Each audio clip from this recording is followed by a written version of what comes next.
Bonjour, je m'appelle Tom Nizet, je suis en compagnie de Léa Maffesoli et de Monsieur le bourgmestre. Nous sommes à Virton, une petite commune dans la province du Luxembourg en Belgique, et nous sommes ici pour interviewer Monsieur le bourgmestre à propos de l'Union européenne dans le cadre d'un projet Erasmus auquel on participe avec l'école. Donc, monsieur le bourgmestre, quelle est votre vision personnelle sur l'Union européenne? Bonjour Monsieur Nizet. Bonjour. Alors, quelle est ma vision personnelle sur l'Union européenne? Le général de Gaulle aurait dit vaste projet. C'est un projet magnifique, extraordinaire, l'Union européenne, parce que c'est l'union entre des peuples qui se sont battus, qui se sont fait la guerre pendant des siècles, sans se rendre compte qu'en fait l'italien, l'allemand, l'anglais ou l'espagnol était en fait une personne exactement comme nous, à part qu'il avait peut-être le ton un peu plus basané ou pas tout à fait le même accent quand il parlait notre langue. Donc c'est l'Europe qui a permis qu'on se rende compte que nous étions tous les mêmes, alors qu'avant on pensait qu'un Italien ou qu'un Anglais ou qu'un Allemand était un étranger. Et donc on avait toujours peur de l'étranger. Maintenant nous avons peur de ceux qui viennent de plus loin, mais ceux qui participent au projet européen et qui sont dans l'Union européenne, vous allez maintenant partout, vous payez avec la même monnaie, avec l'euro partout, et vous n'avez pas vraiment l'impression que vous êtes un étranger.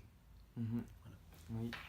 Et est-ce qu'il y aurait des projets locaux financés ou cofinancés par l'Union européenne?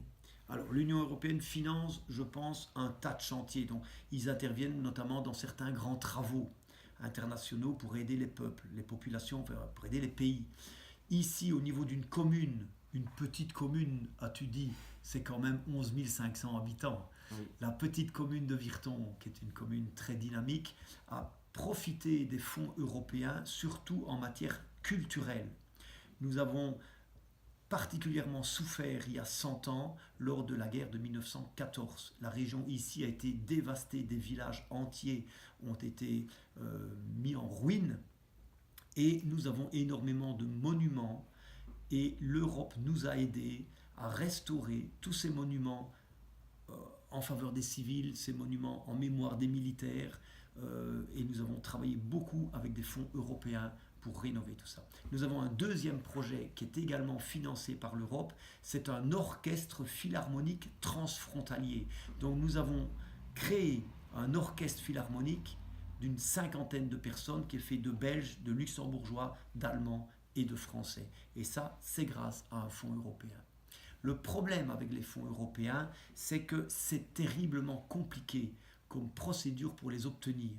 Toutes les formalités, toutes les paperasseries qu'on doit remplir avant, ainsi que surtout après, pour contrôler que les fonds européens ont bien servi à ce pourquoi ils étaient destinés, c'est une procédure très, et je dirais beaucoup trop lourde, au point que nous avons arrêté une partie de ces projets qu'on appelle des fonds interreg, interrégions, ça s'appelle les fonds interreg. Nous avons arrêté pour une partie parce que ça mangeait le travail de plusieurs employés communaux rien que pour remplir les formulaires.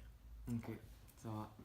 Et quel projet aimeriez-vous voir financé par l'Union européenne ici dans notre commune? On aimerait bien tout, évidemment. On cherche toujours les financements, que ce soit de la région wallonne, que ce soit de la province, que ce soit de l'État fédéral et que ce soit de l'Europe. Chaque fois qu'une commune peut profiter d'argent, de subsides venant de l'extérieur, il n'attend que ça. Maintenant, au niveau européen, j'ai dit qu'ils intervenaient dans certains grands travaux. Nous avons bâti ici une magnifique piscine qui va nous coûter entre 11 et 12 millions d'euros, mais malheureusement, nous ne pouvons pas profiter de subsides européens. Et pourtant, il y a des Hollandais, des Luxembourgeois, des Allemands et des Français qui certainement viendront dans notre piscine. Mais c'est une autre question, c'est un autre débat. Pour ce genre de projet, l'Europe n'intervient pas, mais elle intervient déjà beaucoup dans la culture, et je crois que la culture, c'est ce qui peut rapprocher les peuples.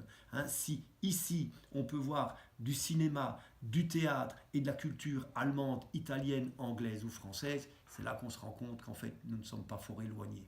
Oui, c'est vrai, vous avez tout à fait raison.